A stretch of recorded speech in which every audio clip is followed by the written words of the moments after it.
Welcome to the shit show.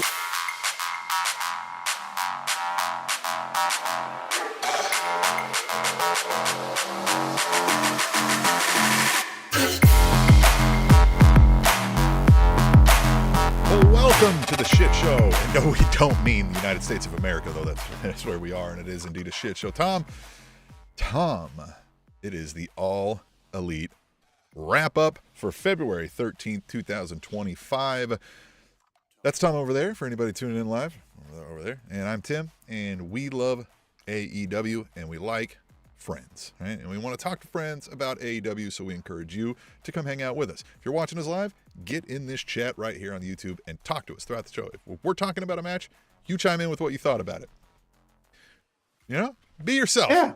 Unless you're a fascist, then you get the fuck out of here. Now, Tom. Exactly. Yes. We both had interesting weekends. You weren't here last week. I mumbled my way through a, half. You did great. Show. You did great. I watched a little bit of it. Yeah, I was on a boat. You were on a boat. So reception was not always the best, but I did get in there and say hello to you. You did great. Those, shows by yourself can always be a touch weird, but yeah, I enjoyed what you did there, brother. Okay. All right. Like I said, I was out there in Portland, Oregon, first time visiting. I was out there on a work trip from Monday to Thursday, and then Tim, life got crazy. So I fly back Thursday night, go to Utah, get delayed a little bit, Salt Lake City to be specific. And okay, all right, good. Finally fly home, get home at like 2 a.m., get home, in bed and all that by like 2:33, sleep, wake up. I have to work the next day. So then I'm at work at 7:45. I'm working. And then I'm tired. So then we take the dogs to the dog daycare because Saturday at 5:30 in the morning, I go to Phoenix, Arizona with some friends of mine. And one of my friends is a producer. His name, if you'd like to look him up, is Conductor Williams. He is cool. He is really fun. If you know West Side Gun, he does a lot of West Side Gun, a lot of Griselda. So like West Side Gun, Benny the Butcher, Rome Streets, all of those guys, right? Well, his music's very popular, specifically amongst Kevin Durant. And so amongst Kevin Durant. Yeah, amongst others, Kevin Durant. So after we went to the Nuggets Suns game, see that my friend, Conductor, is FaceTiming with Kevin Durant. And Kevin Durant says, "Hey, want to come over?" And I was like, well, he's going to go there, right? My friend, Conductor, he's going to go there. Awesome, cool. And he's like, no, we're all going. I was like, come on. So it's me, my wife, his wife, and him. And we get an Uber and we go to Kevin Durant's house. This is, by the way, for people who may not know us, Tom's not talking about like a guy who works at Office Depot named Kevin Durant. No, he's talking about the Kevin Durant, the 7'8". The player who just scored over 30,000 points in the NBA at the same rate as Kareem Abdul-Jabbar. That guy. How far did two-time champion. To like? Well, you know what? Well, he stood up. So we get there. Security lets us in. Which, okay, I'll tell you the kind of the whole story. But this was the craziest kind of moment when I was like, oh yeah, this is where I'm at. So at the end of our night, when we're waiting for our Uber to go home, right? Or to go to our hotel, Kevin Durant's hanging out with us, right? And all that stuff. And we're sitting in his living room and it has some glass to where you could see like the foyer or whatever you call it, of his house. And someone's walking and I was like, hey, who the fuck is that? And KD goes, what? He goes, oh, that's security. So security at like 3:00 in the morning just walks around his house. Yeah. Like, that's fucking wild. Mm-hmm. Yeah. And imagine the amount of money you got to have to be able to hire and employ 24-hour security. Yeah. You know what I mean? And so we get there and we go into a studio. Him and Conductor are listening to music. They're talking about music, right? They all this stuff. Me, my wife, and his wife kind of sit on this couch behind them, and we're just hanging out. and a lady is walking around with a camera, and he goes, "Oh, by the way, this is Netflix." And I was Are they like, doing like a thing? well, so on Netflix, season one, it's called The Starting Five, and they Mm, follow like LeBron James and all these players, Jason Tatum, all that. Well, season two features Kevin Durant. So we had to like, we didn't have to, but we gave her our email so that if they use the content the in the footage Netflix of it. series, yeah, we sign our consent, right? I don't know if they will, right? Because it was really cool. Uh, we hang out, we're talking, it's just normal Yeah. conversation, more about music than anything else. He plays us a song that he rapped because he likes to rap, but he says he doesn't want to Nice. release it because he's not trying to like make money. He just said, I've done basketball for so long, like I'm trying for another interest. And so, right? Nice. So anyhow, we're hanging out, and I was like, hey, I'm gonna go use the bathroom. So I go use the bathroom in Kevin Durant's house, Yeah. just wild for me to Yeah. think that. Uh-huh. And Were you like, as I yo, get Kev, out, which way's the. well, that's what I said. I was like, "Hey, KD, where?" And he's like, "Oh, it's right here over here." And like security actually helped me. Like, "Oh, it's right there." I was like, "Oh, cool." So I go in there. Beautiful bathroom, by the way. Smells amazing. After I use the bathroom, I walk out, and my wife and her friend are like standing around, and they're like, "Oh, we got kicked out." And I thought like, "Oh, we got kicked out, right?" And so I was like, Like, "Fuck." you had And to she's go to like, the "No, no, no." bathroom, didn't you, Tom? You Well, yeah. Well, dumbass. so they were like, he's gonna rap on a song that Conductor did because they were listening to one song kind of over and over, and I was just like, okay, I don't know, it's a Gotcha. good So they were beat, removed but from the like, room for sound. because KD was like, I don't Oh, like, he was a little nervous, like he's like, nervous. Yeah. Yeah. yeah, and I get it, we're Yeah. Gun strangers, shy. Yeah. yeah, it's not his thing, you know. So they're doing all that stuff. Meanwhile, I'm sitting in the living room. He has, I'm not kidding, four 70-inch TVs put together, and that's his To fucking make TV. one TV. Yeah. Yeah, to make one TV. Uh-huh. And he even said the coolest line that he ever that he said to me was, or to us, he goes, "Hey, if you guys want to like kick your shoes off, you can look in the fridge, see if you want anything." And I go, "I'm not gonna do that." Like, Yeah. you know why? Yeah. Yeah. You know Not what just I gonna mean? not just gonna go like raid Kevin Yeah, Durant's fridge. yeah, exactly. So when we're waiting for them to kind of do the song or whatever you want to call it, we're walking around and it's 2 o'clock in the morning, maybe 2:30. I didn't want to like, because I saw security, I was like, I'm a weird looking white guy, right? I don't want to get in a spot where they don't know that I was here with On consent. purpose. Yeah. Right. And so I don't want to be in handcuffs or anything like that. So like his hallway was like a fucking country mile. And I just kind of looked, but I mainly stayed in like the living room area and the kitchen. And it was just so crazy. Dude, we at one point after they're done talking and we're waiting for the Uber, you know, he just jumps up on the counter and sits like a kid, you know, and he's just talking and he has like this lemon cake that he's taking bites of. And he's like, man, I'm so sorry that I didn't play for you guys because he had an ankle injury. And he's like, I gotta come out to Kansas City. I've never been. And I go, actually, you have. And he's like, what? I was like, so the first thing that I did out of college when I worked at 810 was I worked an exhibition game of the Heat versus the Thunder. And he's like, oh, the Sprint Center, right? I was like, yeah, now it's called T-Mobile. He's like, man, they flew us in that day and flew us out that night. He's like, that's the only thing we did in Kansas City. So I was Mm, like, I've never actually been there. I was like, well, come, you know. So yeah. me and KD, just Nice. BFFs, you know. KD.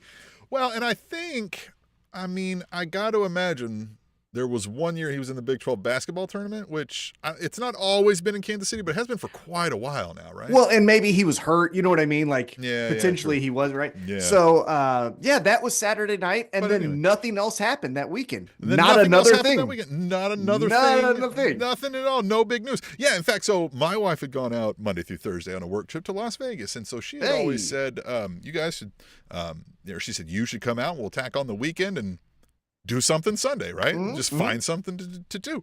Of And course. yeah, did that, and we hung out.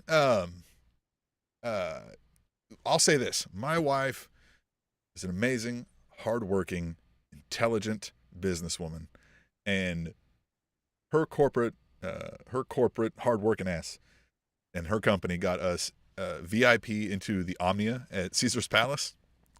And man, I will protect the names of the innocent and the dollar amount that I saw them spend on this thing. And Mhm. wow, right?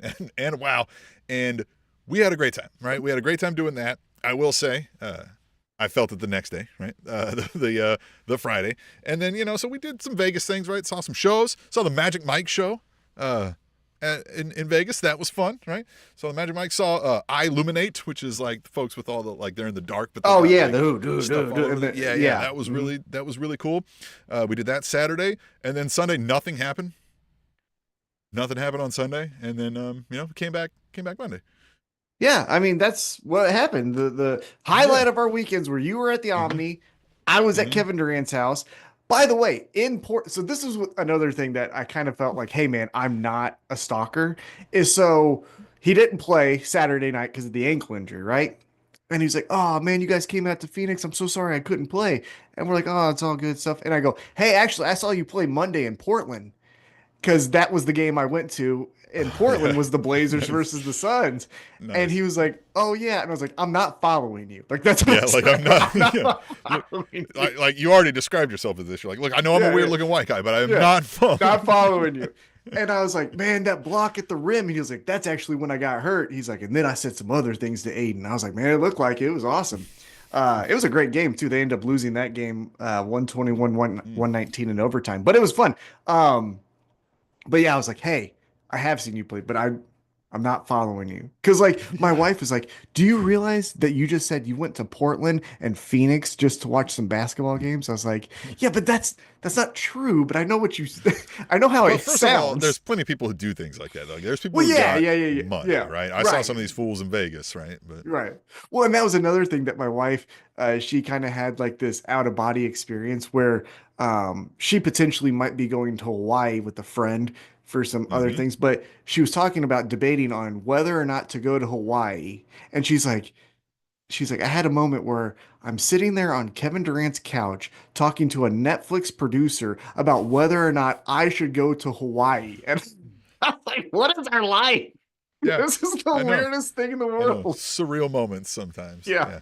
Yeah, I was surreal like, what moments. the fuck is happening? I mean, I've had some of those, but like that was the most prolonged one because, you'll remember a handful of years back, I was the essentially handler for Holly Mm-hmm. Berry when she was at the Invicta show. And that also was just bizarre that she's just like, hey, so after a fighter like warms up, where do they stand? And I'm like, oh, it's right. Like I'm teaching her shit.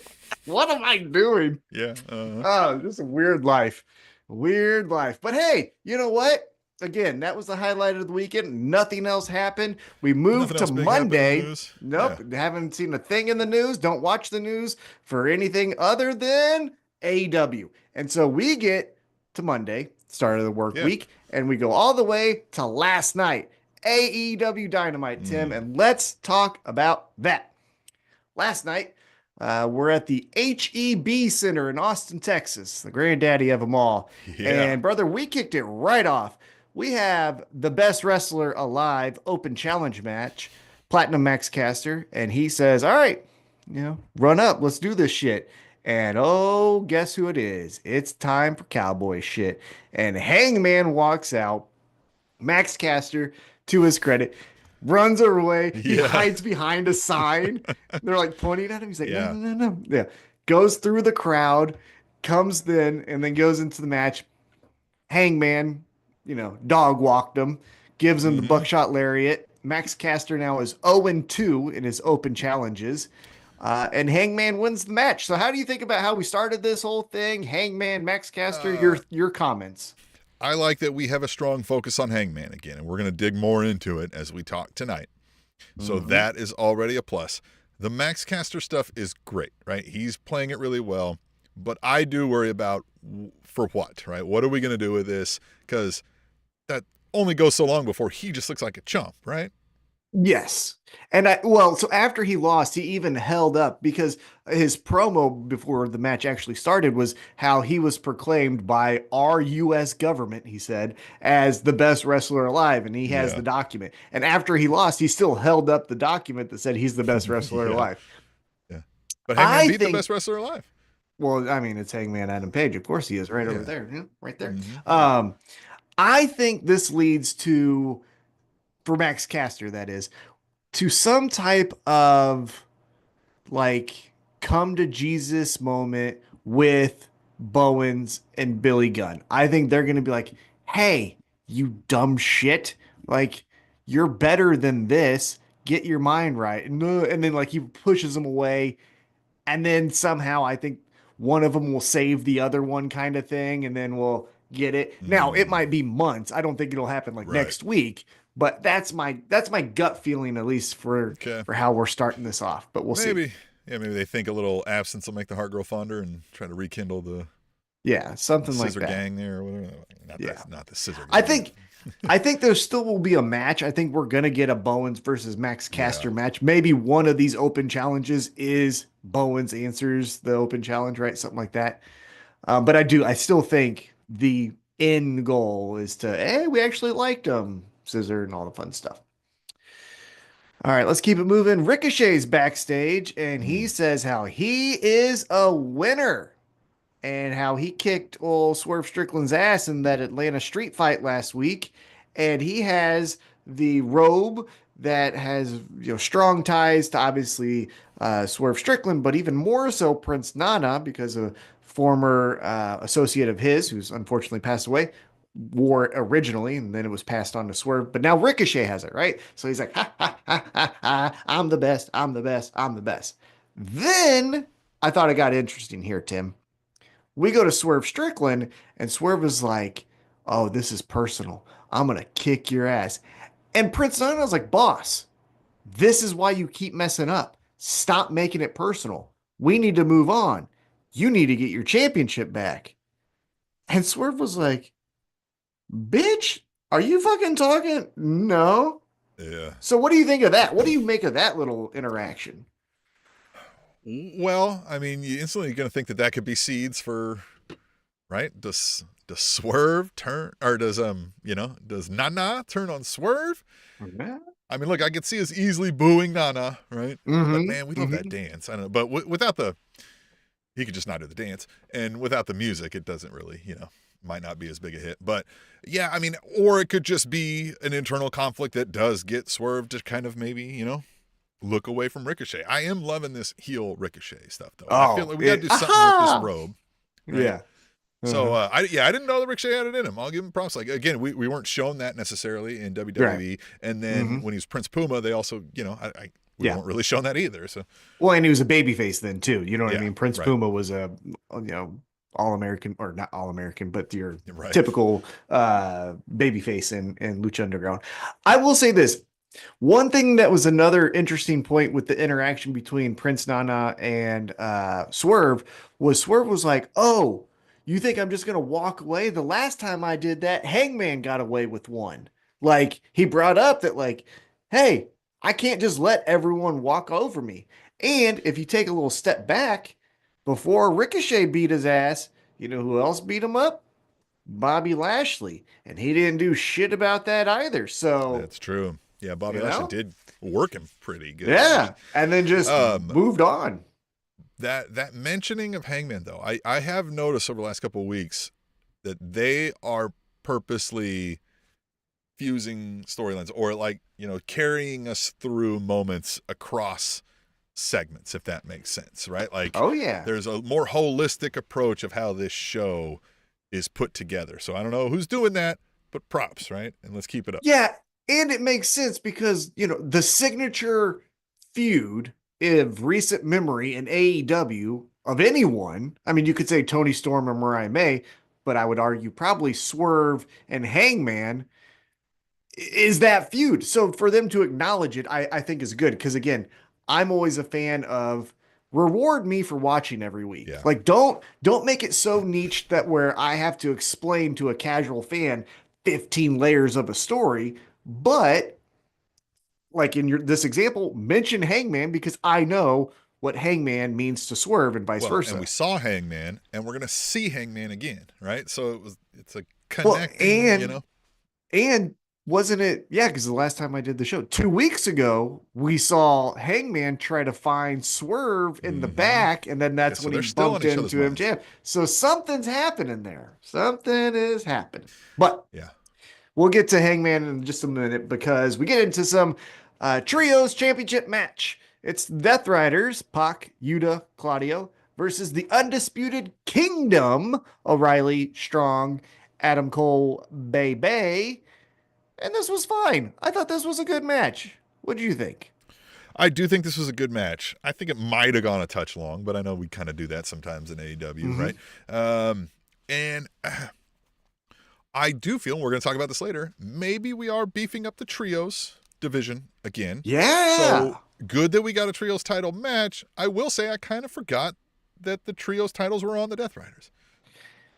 Well, because they're also, typically when you say, "Hey, everyone's got the championships," they show it off, right? They walk around draped in the gold. Yeah, Death Riders are like.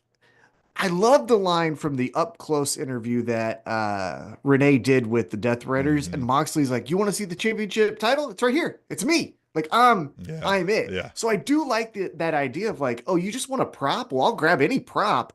You want to see who a champion is? It's me right here. So maybe they're falling kind of in that same. I do vein. even kind of like the thing of like I know you want to see it. I know you want it that badly, but you're never going to see it again because I got it. And only I get to see it. Only I get a gaze upon it because I deserve that and you don't.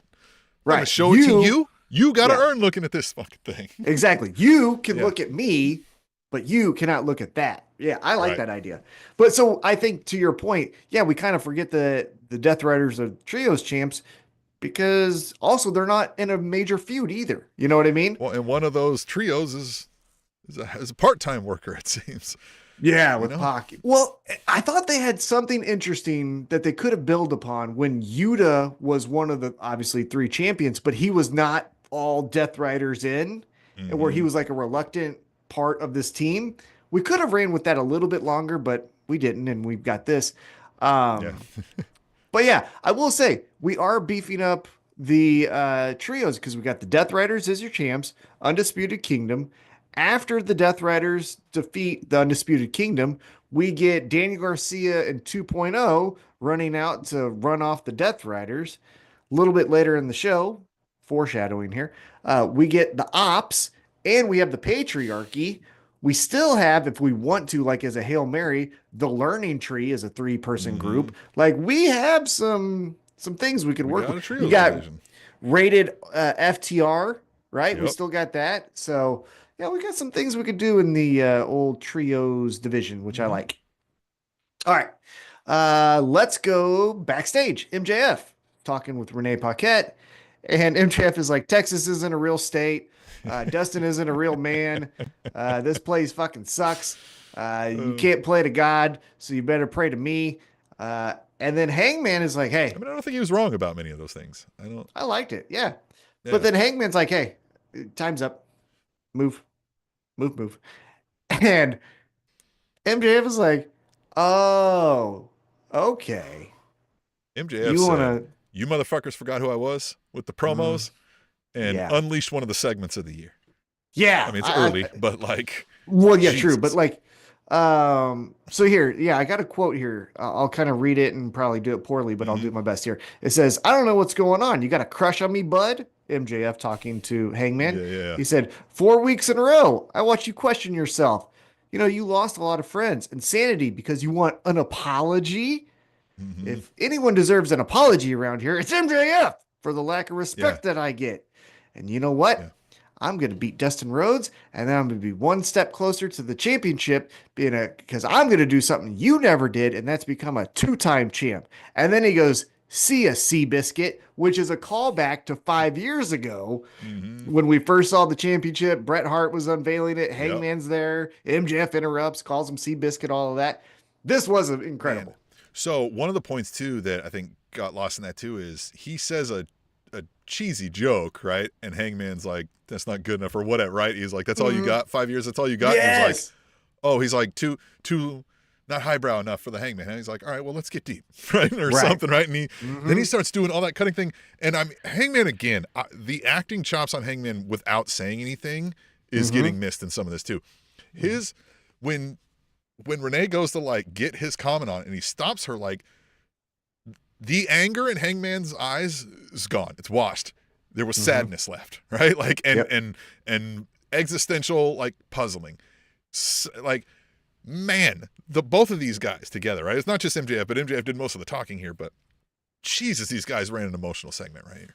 Yeah, and it was quick. It wasn't like something that where, you know, even though it was an amazing We segment, didn't wait for music to come out to the right. ring. We didn't do right. the CM Punk MJF. We take our corners, we say our things. It's still great, but like, you know, the It wasn't even really back and traditional forth. promo battle. Yeah, exactly. It was just a Um, say something. Like, okay, mhm, you really want yeah. that? Yeah, it was fantastic. A+ job. But MJF walks off because he has got this match with Dustin Rhodes. But before we see that, we get another trios match. This time it's the Ops, as they're calling Mm, themselves, versus Solo, Rosario, and then the best jobber in the business, John Cruz. I fucking love that little old guy. He is hilarious. yeah. He's the best. And as you expect, the Ops take out the kind of hodgepodge trios team that they're facing. And then Samoa Joe gets on the mic and he's like, hey, check us out. We're pretty fucking cool. But you know what? Our answer to everything, violence. Isn't that neat? We love violence, and we're Yeah. going to provide violence to everyone. And the first one we're going to do it to is Christian Cage and the Mm, Patriarchy. So next week, we get Christian Cage and the Patriarchy. another Tim, your trios thoughts? that we Yeah, need. your thoughts. Well, all right. So I like when Samoa Joe talks, and I said that on the Blue Sky, right? Like that's never a negative. Hmm. Um, Shibata and Hook, obviously they have history here with Joe and all that. But I still think this is going to be a lot of Samoa Joe talking and not much else from the other guys. Now, maybe that's really what their worth is. So this is going to rely on Samoa Joe talking that shit and then bringing the violence, right? Hmm. Which is a little similar to the Death Riders.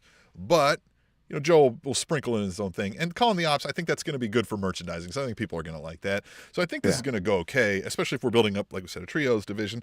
I don't see a whole lot of main event storylines with this group, right? But I think they'll provide us some good stuff. I think it's interesting. It feels weird that we've kind of pivoted because, as you mentioned, Joe is doing the talking. So, generally speaking, and maybe this is just a pro wrestling trope, but the one who's talking is the main person in the Right. feud, right? And this feud started with Christian Cage going after Hook, saying, "Your dad's a piece of shit. You should be with me." Mm-hmm. And Mm-hmm. now we've kind of pivoted to, well, Samoa Joe wants to kick the shit out of Christian Cage. I wish the one bit of like making this kind of a more holistic story is, why is Samoa Joe essentially protecting Hook here, right? Is he Yeah. saying, shut the fuck up, you know, you're no one's father and his father is my mentor or something. And so you know what I mean? Like there needs to Yeah. be something there that Something to says, tie it all together. Because well, again, yeah, they something didn't that say we're says, coming for the trios titles or anything like right, that. Like, exactly. But something that says Samoa Joe is taking this battle on for Hook. Because even if you look at the standing, Hook is standing in the back. So mm-hmm. Joe is so like I need to know why, right? Yeah. Another thing is part of Hook's appeal when he first came out was he was kind of the cool guy, right? Like he was kind of Mm-hmm. cool and he'd come in and suplex, throw you around. He wasn't the I'm the menacing, stare you down, look like a gangster guy. And Shibata, like he is an intimidating wrestler, right? But he's standing there too. So I don't know that they're giving off all the vibes that they might need for this, right? Mm-hmm. I Justin would Floyd in the do chat says, "What's up, boys?" what Theo also up. mentioned that your Kevin Durant story sounded like E Hollywood True Story. Good reference, by the way. Yeah. That's a throwback. Yeah. Um, Yeah. I Yeah, so this is what I would do with the three of them, I believe. I would have Shibata be the stone cold, doesn't look away from what he's staring at. Everything can be crazy around him. He stares there. And then if you want a little comedic relief, he grabs the phone, says, you know, suck it, right? Something like that. Right. I think Hook needs to be the Well, we finished that one up. I don't know. What do you guys want to do now? Kind of like Mm, this is beneath me. Not like, not arrogant, but like almost wrestling's like the it's fifth best this is thing I everyday do. shit. Yeah, Yeah, you know what I mean? Like, yeah, you want to see some real talent, play me in Madden. You know what I mean? Something like right, yeah, that. Where it's yeah, like, if you really think I'm good at this, you yeah. should see my other stuff, you know? And then Samoa Joe needs to be the Wrestling is my like, second best indoor sport. You know what I'm exactly. saying? Yeah, exactly. Yeah, yeah, And then Samoa Joe needs to be the, you know, the focus of the group. We are going after these people. We are going after this. You know what I hmm mean? Or we're defending these yeah. I titles, like right? his message of like, yeah, we are the ops. Like we're gonna hunt you down. We're Yeah. gonna find you Yeah. slipping, and you will hmm get got. Yeah. I just, like you said, Hook was cool when he was eating the chips. And I'm not saying grab the bag of chips again, but I am saying the vibe of like, yeah, so what's up? Oh, well, you want to fight right now? Okay. And he like Yeah, takes from his hoodie off, you know? like we'll be at the strip club right now, or fight in 2 minutes. Like, all right, whatever we gotta do. We'll come back here Yeah. when we're done. Mhm. Yeah. Yeah. Yeah. You know what I mean? That's cool.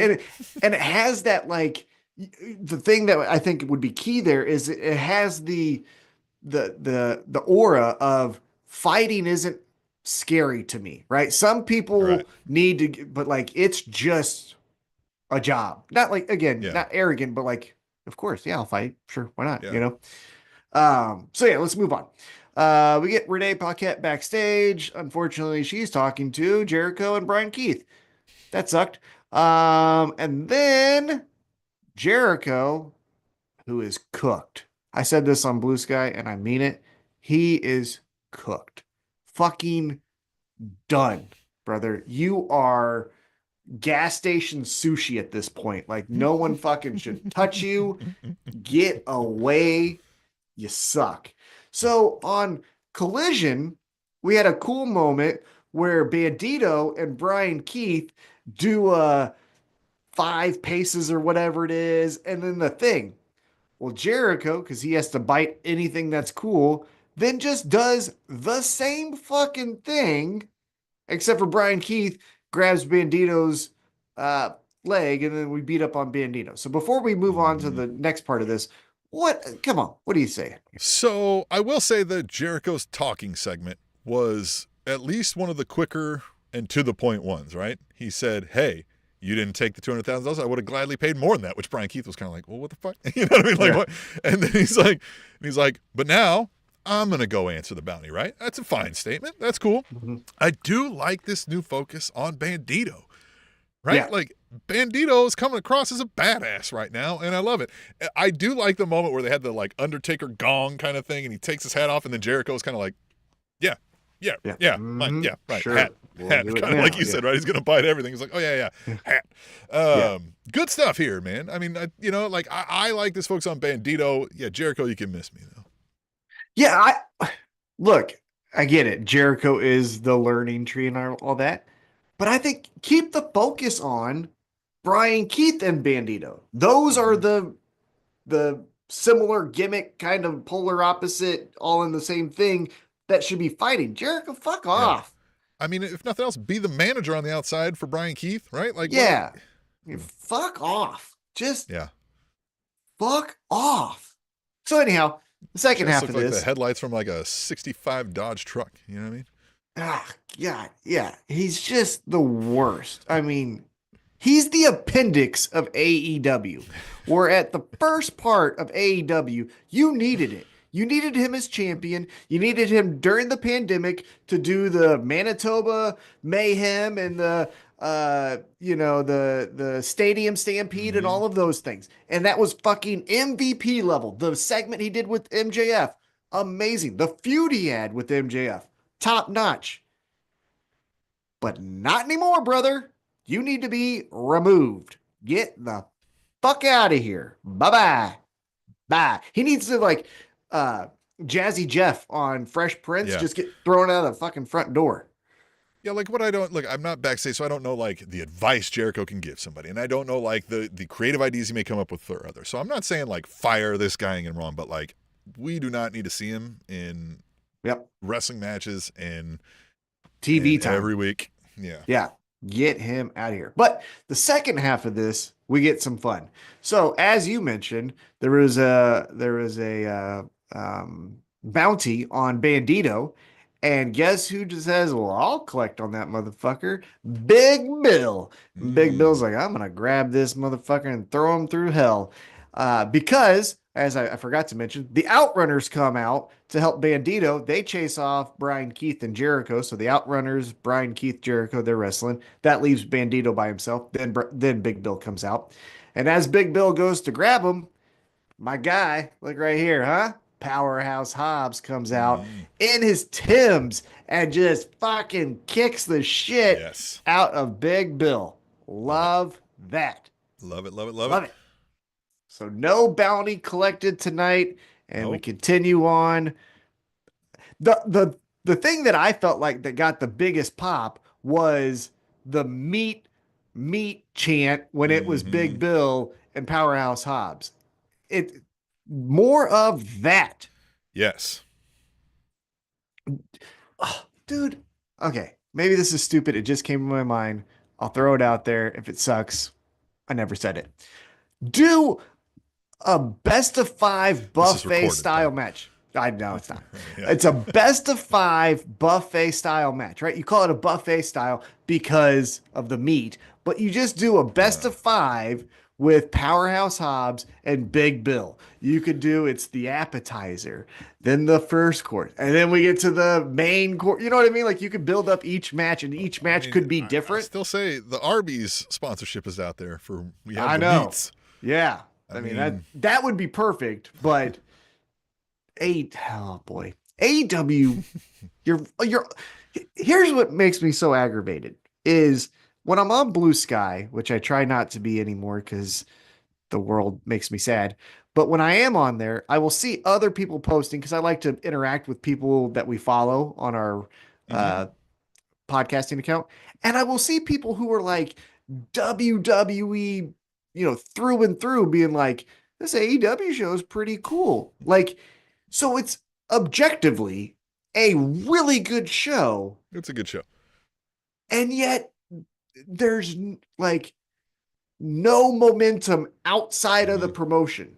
You get what I'm like? Yeah. It's such a Nope. They did seem to in-house get a little thing. boost because they were trending at one point, and I saw some people being like, "Yeah, let's check this out." You know what I mean? Like, I haven't watched wrestling in a Mm-hmm. while. I'm gonna check it out. And a lot of people were welcoming, and I think that was a lot of people took point to make out that they were like, "No, AW specifically is like what a lot of our release is now from the fucking world Yeah. right now, and like, Yes. and it's an inclusive crowd, and like you'll see they're not taking down trans rights signs and Right. shit like that, and like Mm-hmm. it's an enjoyable place, and everybody has fun."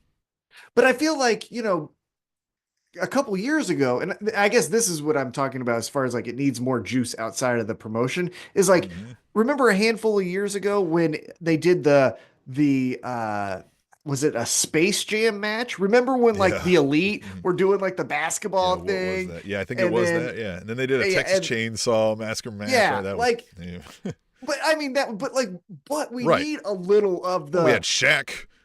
You know, yeah, that's what I'm we getting need at. more of Like we that. need have fucking again, you guys fucking missed it, at least as far as I know. But Saturday, we've got the Australia show, Grand Slam. It airs after NBA basketball. If Charles fucking Barkley doesn't plug your show, you're doing it wrong.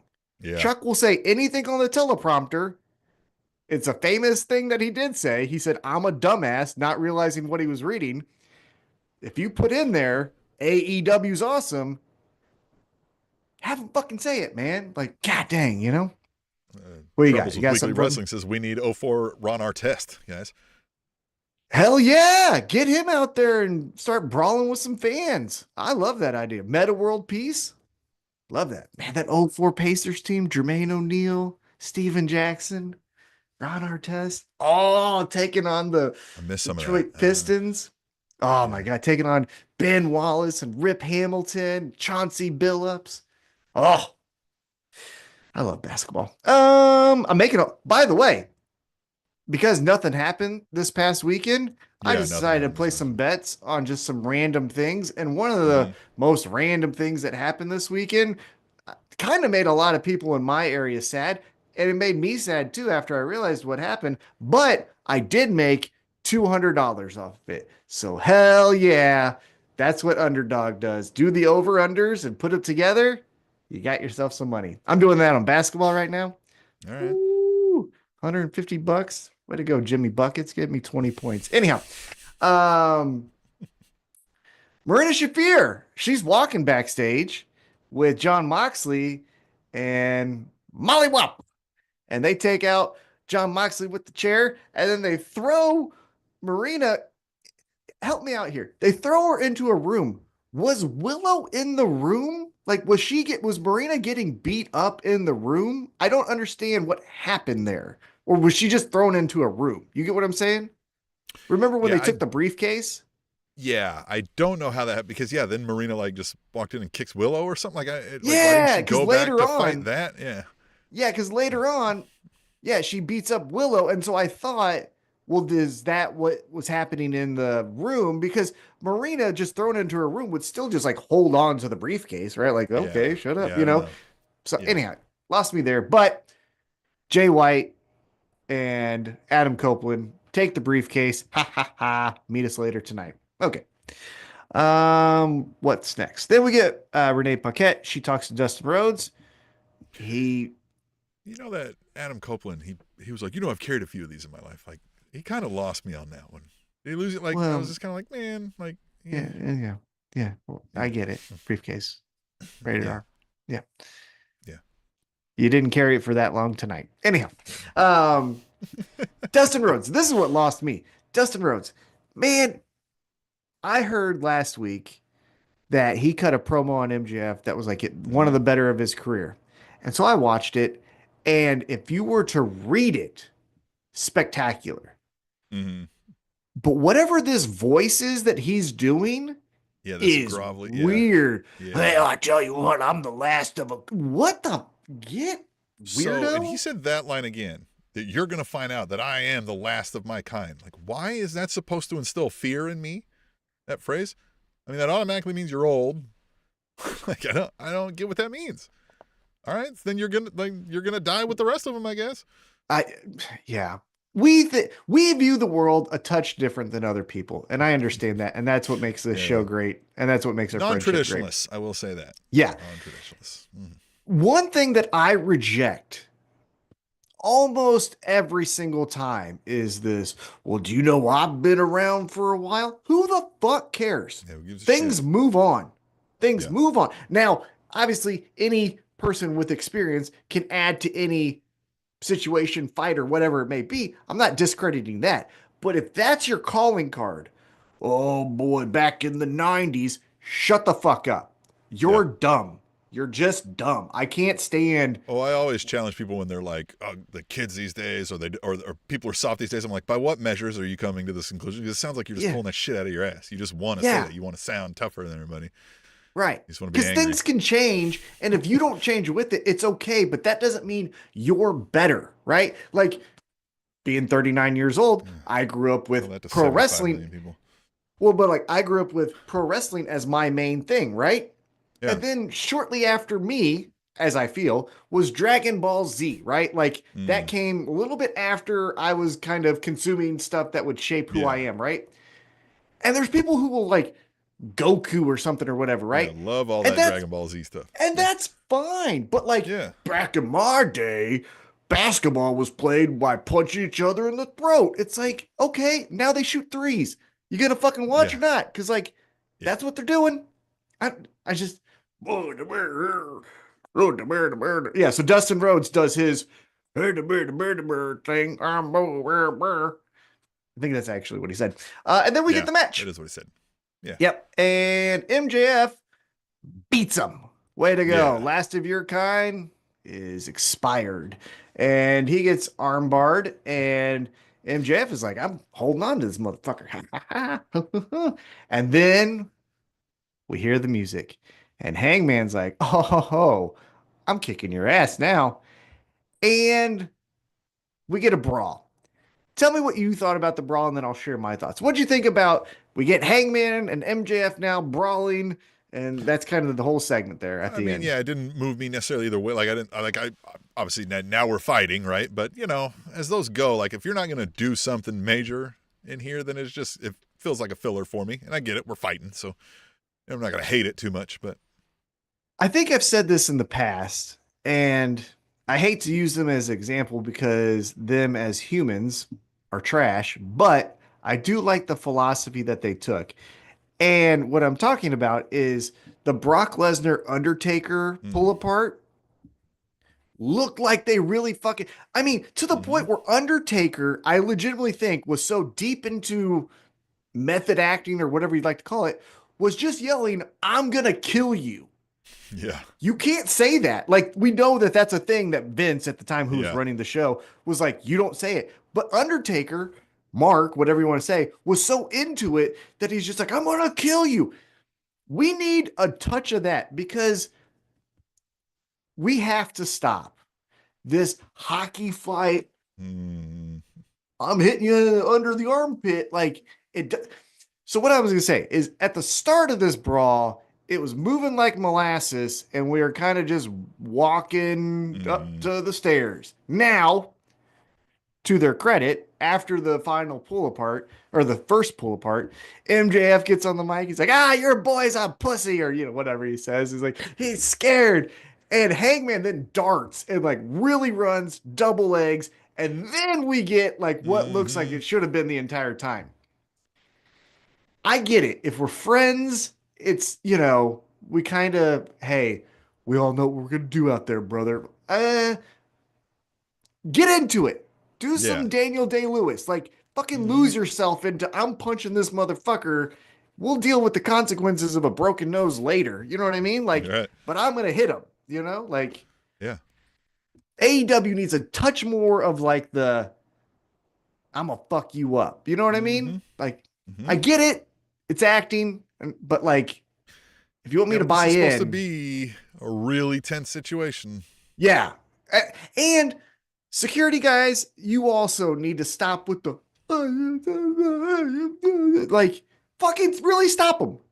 As Yeah, mentioned, the pull apart with Undertaker and Brock Lesnar, Logan Regal can tell you Undertaker hit him in the back of the neck because Logan was like, "I'm really not letting this guy get to Brock Lesnar," yeah. and Undertaker said, "The fuck you are." The fuck you won't. Yeah, Yeah. So again, everyone, I'm not saying go Terry Funk and have a fucking tire or, a branding yeah, iron and try to fucking burn people, but I can't be doing the, no, man. You got to yeah. fucking stop with that bullshit hockey shit. Yeah, I It's gotta believe that you're like swinging stupid. through some of these punches. Right? Yeah.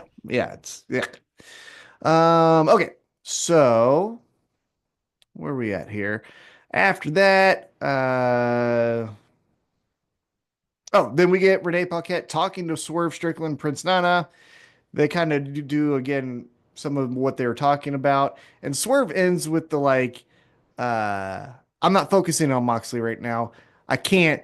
Right now, Ricochet has that robe, and so I have to end this, and I will end it. So we're still gonna get that. I like Yeah. that. Then up next, we get Megan Bain versus Maya World. Look, my wife's upstairs. This Megan Bain is easy on the eyes. Okay. Yeah. Man, and just, but also kind of similar to Statlander, like big, athletic. You know what I mean? Like lean muscle. Like, yeah, Well, very remember her intimidating. debut, her re-debut, I guess it is, in that Battle Royal, and uh, Mariah May goes, "What are they feeding her, babies?" Yeah. Yeah. Yeah, she is not hard to look at, and she kicks some ass, and that's what she does here. She hits the like, I guess it's an F5. It's supposed to be an F5, but again, it's a little bit too nice. Like fucking really Mm, throw them. Don't just do the like yeet them. You know what I mean? Fucking more people need to wrestle as if they're wrestling Spike Dudley and fucking throw that motherfucker. You know what I mean? Like yeah. no one had a problem Yeah. with like fuck Spike Dudley throwing his ass to the eighth row. I mean, Little we'll of talk that. about it later, but props to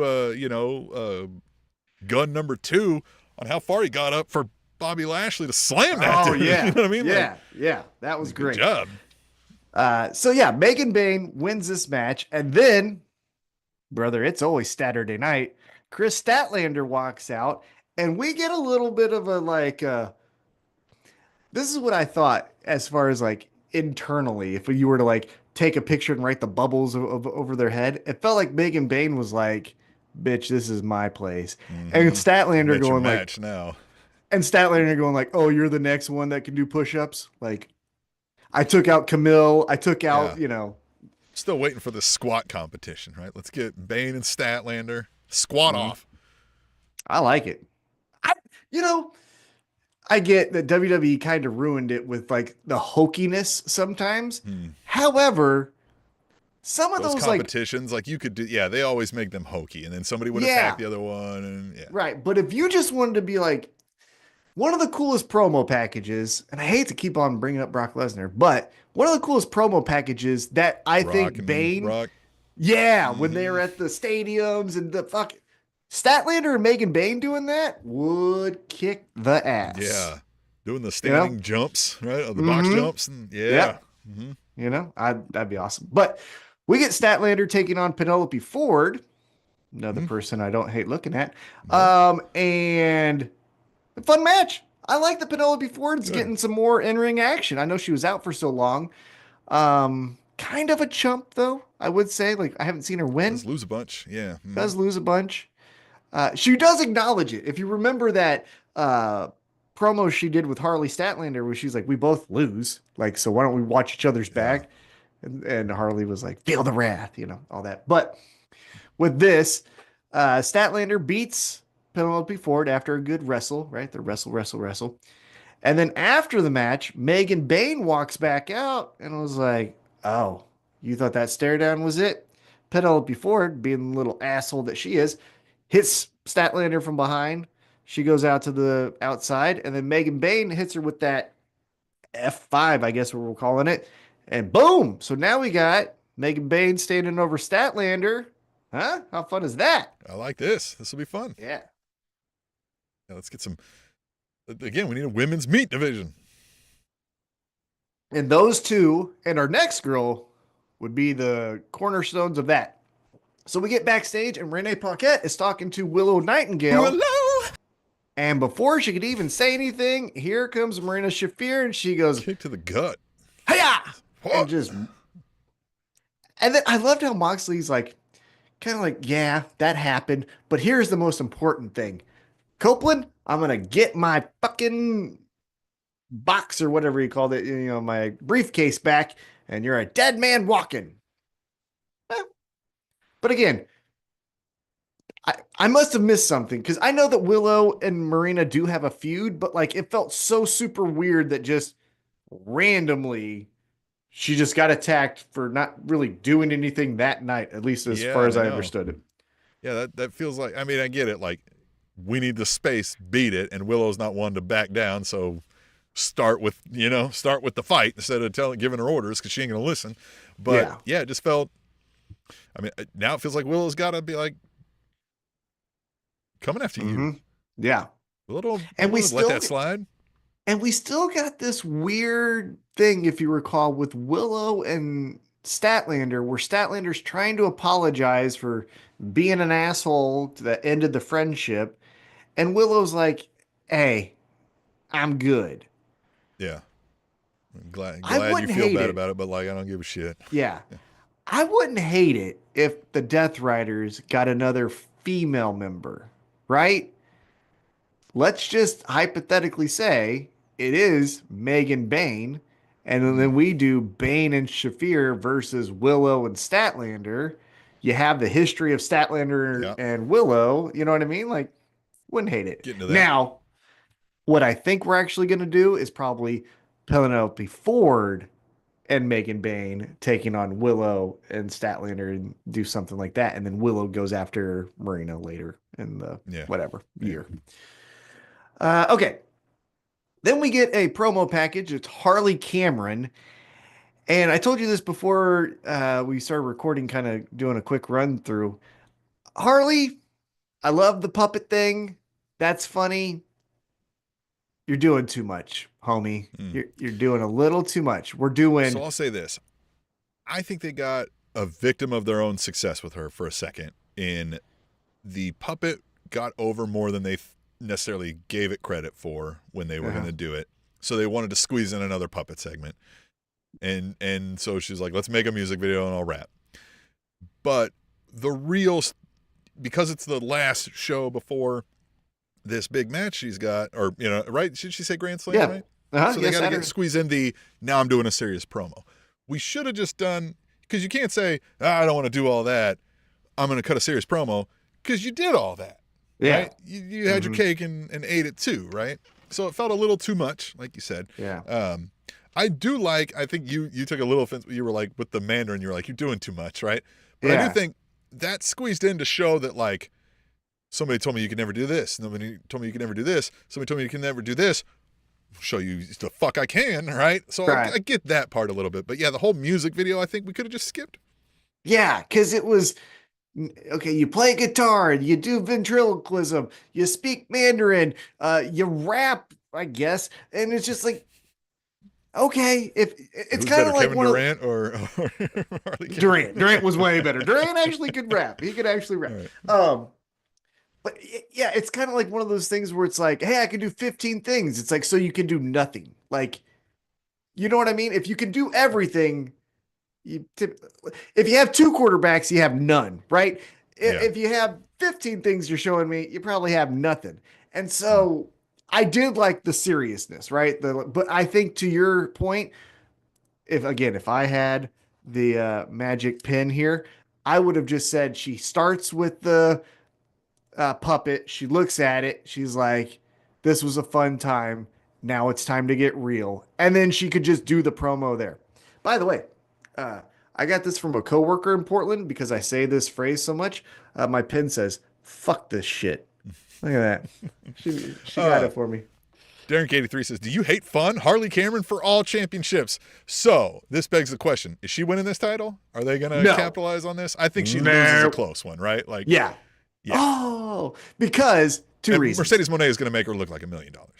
Yes. Two reasons why I think she's going to lose. One, I don't think that they're going to have both Toni Storm and Harley Cameron win. That's a little bit too much. Yep. Two, what's Mercedes just going to go away? Like, and I don't think we're going to get this huge feud out of Harley versus Mercedes, right?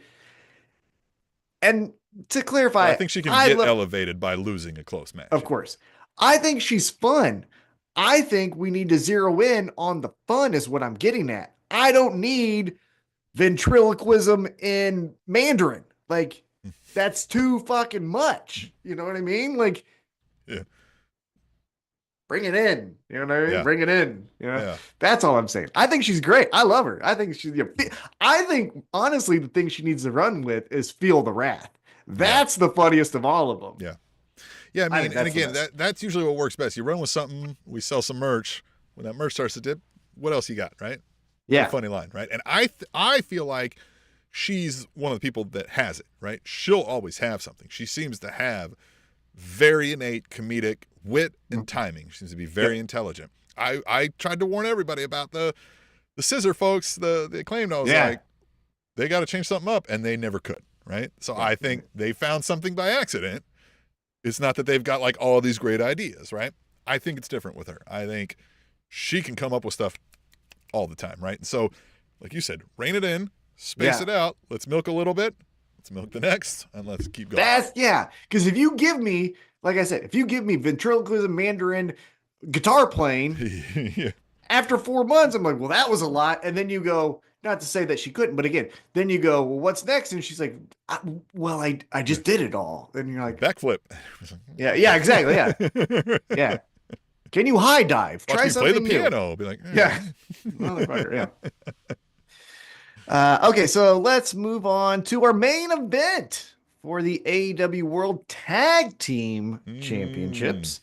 We got the Hurt Business, or the Hurt Syndicate, excuse me, the Hurt Syndicate, Bobby Lashley, Shelton Benjamin with MVP, taking on the Guns, aka Ass Boys, aka Austin and Colton, aka that tall one's gonna get your ass kicked. You come back to Kansas City. I ain't forgot about that shit. That made me so mad. This is a couple times running now too. Like Yeah, this is not tall this is a motherfucker. long running feud. I'll choke the fuck out of you. You don't even think about it. Don't. I can. I'm just saying. Ask around. Ask around. Um, Here's my question. So the guns, Jay White, huh? I thought the guns and Jay White. What's up? Yeah, you thought. I mean, and I get that like Jay White's got something going on, so maybe he's not ringside with you, but we don't get at least a him being like in the back helping him train up or something, like a little, not even rubbing him down with oil. Come on. So here's where I was. Yeah, here's where I was getting at though with that is, so we get the Hurt Syndicate versus the Guns. I did like the we hurt people, guns up. We hurt people, guns. That was fun. It's always fun to chant things. Wrestling fans love to just yeet and all the other stuff, right? Yeah. Not shocked. But we get the Hurt Syndicate, like you said, throws bad tattoo gun fucking from heaven to hell, just boom, through the fucking ring here. And the Hurt Syndicate win. I think that should have happened. I liked it. What did you think? You definitely think the Hurt Syndicate should have won, and they did, and they were gonna the whole time. I don't think, I am a little bit surprised that the Guns holding served for so long, right? Being able to kind of go toe to toe. So instantly I'm led to believe, well, these guys are better than Private Party, right? Because Private Party got worked over. And I don't hate it. Look, I mean, the Guns are not like, they're not exactly like, we're not raving about this team, but like they're not bad, and they're athletic guys, like enough to get in there and do what they're doing. And I think like they're a fine tag team, right? They are a tag team, right? They look alike, they're brothers, and we could use some more tag teams. So I think that's fine. That they have a little bit of, what's the word here? Like meat on the bone, right? To actually say like, no, we can actually possibly beat them. I will say, in defense of Private Party, champions can have one bad off night. It's happened before. That just randomly. It can happen. Like sometimes you just get like blitzed and just and sometimes just nothing goes right? Yeah. Like for Private Party, nothing went right. It was as if they were trying to throw the ball downfield. That can happen, and you can still be the greatest of all time. Exactly. So Private Party, 100%. We believe in you. You could come back, potentially be the greatest of all time. You could win the next 3 tag team title reigns. You could easily, learn how to defend against a 4-man rush and then win those tag team championships back. Don't have a left tag. You know what pisses me off? They're Gronkowski.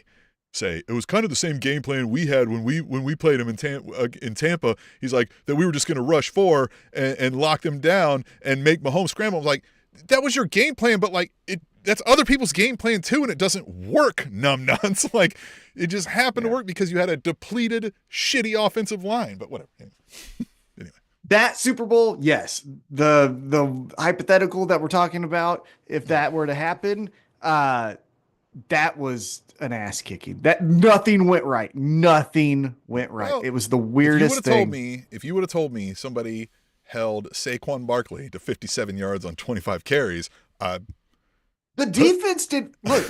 I know what the score was. The defense did great. 17 of those points. 17 of those points were the greatest quarterback giving up that. Like when you put him at the 10-yard line twice and then a pick 6, that's 17 points. Like man, he was throwing off, and nobody was really getting open anyway. And like, well, because they didn't have time to do it. But like, And you, let's break the kayfabe here. You fucking cocksuckers who want to act like Travis Kelce sucks, you could suck. Suck a fat dick. Here's the thing. When a motherfucker has to do something different than they're typically doing because the offensive line can't hold a block, and then they have to stay in and chip, and then can only run 5-yard outs, and you're like, 4 catches for 39 yards. How the fuck does that happen? How it happens is our fucking tackles suck, and he has to stay in, you dumb shits. He can't just go out there and fucking run his regular routes because the fucking line can't hold. He's got a chip block, and he's got it. But you dumb fucking knuckle dragging, mouth breathing idiots fucking want to act like because he's 35, oh, he can't do it anymore. Bitch, did you fucking forget that 2 games ago against the Houston fucking Texans, he had 10 catches for over 100 yards? Oh, that was the #1 fucking pass rush, you dickless fucking assholes. Tom, so now, What? was that the last time we saw him play? No, you think he's going to go out like that? The fuck he is. Right now, he is drinking a beer saying, this is sad. And I guarantee you, February is the worst fucking month in the calendar. You never want to make any decision in February because it's a piece of shit month. I guarantee you, when that sun comes out and the trees are getting their leaves Tom, back. didn't you get married in February? Yeah. Yeah. It was a leap day. It didn't But really only, count. but only once. Yeah, exactly. Yeah. It didn't count. Not every Yeah. year. I didn't. Yeah, not every year. But no. And Derek 83 says, I didn't catch the game. How'd the Chiefs do? Yeah. You know what I mean? Listen, I will say this. Yeah, go ahead. No, you go ahead. What were you about to say? Okay, I was going to say, hey, Philadelphia, I love the city. I really do. And I'm so excited that on Friday you get to celebrate your Super Bowl victory. Too bad you fucking cocksuckers couldn't do it 2 years ago. Ask us why. Huh? Ask us why you couldn't do that. Is it because of this game right here? Oh, I bet it is. Oh, I'm so good. Hey, I will say this. Outta here. Hats off to Philly, man. I saw when they came out the gate, I looked at their body language, their faces. I was like, whoa, they are ready for business, right? And I don't think the Chiefs weren't. I didn't think different of the Chiefs, but like, I was like, yep, this is going to be a game. And well, I was a little bit wrong about that. But I will say this. So I went to Vegas and was going to watch the game there, right, at one of these big parties. And everybody I ran into that was an Eagles fan was nice, courteous. We talked all, everything was cool. Yep. I did leave before the end of the game because I was like, I'm not going to sit here and watch them balloons and then give them the opportunity to say some wrong shit, right? Like, we'll let them celebrate how they want. If they want to talk shit on some Chiefs fans, it won't be me. And they can continue having a good time, right? Yep. But I will say this, one guy did ask me, he was like, you got any money on the Chiefs? And I said, brother, I bought 2 non-refundable $300 tickets to watch this game, not knowing if the Chiefs were going to be in it. It's all the risk I wanted to take on this game, all right? And he was like, no, that makes sense. I get it. Yeah. All right. Good. Yeah. Oh, but we did sit at the table with an entire crew from Mexico City. And one guy spoke English, and it was like, his family and friends. And so he was talking to us, and they were all decked in Chiefs gear. But they were, we'll say this, allegedly working a lot of bets back home, right? They had all their paper out and all their things and track and everything. I was like, oh, I see why you're here.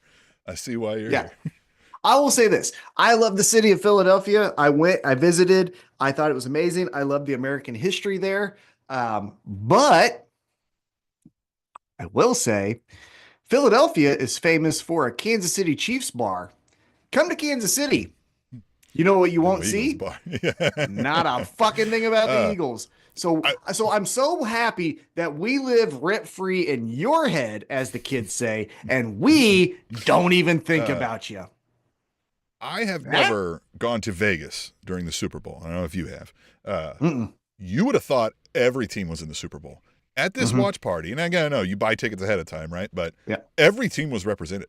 And people were there like it was like they were in pro wrestling gimmick, like a Cowboys fan there in a full cowboy outfit of cowboy stuff. I said the Philly fans were all nice and didn't talk shit. You know who did talk a lot of shit? Fucking Broncos fans. The fucking Broncos fans there were eating up every bit of this. And there were plenty of times I had to I'm not looking over there because they're wanting somebody to look over, and I'm going to give them what they fucking want. Yeah. Yeah. Oh, brother, I wish I was there with you. Because you know what I would have said? I would have said, man, what a poor performance from Patrick Mahomes and the Kansas City Chiefs. Could you imagine if John Elway got to the Super Bowl and threw 3 interceptions and lost 55-10? Oh, I can, because it fucking happened. Stop acting like your franchise is some beacon of fucking strength, you fucking losers with your elevation bullshit. What I did do, begging for confrontation, was when they showed Donald Trump on the screen and there was a couple of fucking tables, they were all clapping and yelling, I literally stood up and fucking flipped them off. I think the you Mexican flipped the table up or Trump? Trump. I was fucking right. I thought you flipped him off. But right in front of them, you know what I mean? Again, I've said this on the Discord to some folks. My privileged ass is begging for some fucking conflict with my outward fucking hatred of this guy, right? Trump. To date, not a fucking one of these cosplay traits has any shit to say. Not a goddamn one of you. Yeah, of course. Because they don't even know how to construct sentences that would make sense. They would just say buzzwords. Oh, DEI, make America Mhm. great again. Yep. All they No, would they fucking only say. feel empowered to say shit when they're in their fucking flowered shirt, fucking, you know what I mean? Black and gold checkered bullshit. Got all their fucking homeboys around. Not a goddamn one of them is fucking man when I say shit. Haven't seen him one yet. Run up and say something, motherfuckers. I'll give them my home address. I'll beat the fuck out of you right But here. at any rate, but we were here to talk Oh, about wrestling. Switchblade Yeah. and Jay White and Copeland. Yeah. Uh, so then they say after the Guns lose, Jay White sitting there with Adam Copeland was like, "Hey, later tonight, meet us out there." Okay. Um, and then we get Mariah May, and she cuts a promo on Tony Storm. She says, "You never did know how to write an ending, did you?" Mm. And she said, "You never know when to stop. And so beating you is going to be a mercy killing. I must love you," or something to that effect. Uh, and basically, she's like, "I'm going to fucking So murder you." she said, she basically was going on like she did some good acting here too, where she lost her cool here and she was like, she was like, the best thing I could do is let you beat me and leave. And so people can see that Mariah May did it better. Every match better, every promo better, every fucking, like every outfit, everything better, everything fucking better than you. You suck. Like you are nothing without me. Like she was losing it. Yeah, I liked it. I liked Tony it. Storm And has I'm excited gotten for under that. her skin. I'm excited for. I hope that's the main event. It better be the main event on Saturday. It has to be. Has to be. Yeah. Has to be. God, outstanding work. By the way, did you see the up close with Tony Storm and Renee Paquette? I haven't. They're in a movie theater. Oh, Oh God, they're in a movie okay. theater, and she's walking around. The interview itself is fine, nothing too crazy. But there's a little throwaway thing right before the interview starts where Tony Storm is walking around the theater, and then she just looks at the camera. She's like, "Can you masturbate here?" They go right into the fucking interview. That's great. She's awesome. She's the best. All right. Then what do we have? Oh, we got Jay White, Adam Copeland. They carry the briefcase down to the ring. And I don't know. This felt weird. We get the spike thing, and they're like, "Yeah, I love I the think belt." we should have done this before the main event match. You know what I mean? Yeah, it just, and then okay, and then and basically, the Death Riders get the championship back. Jay White though says that Australia Death Riders were putting you in the ground, and that's how we end the show. Kind of a dud there.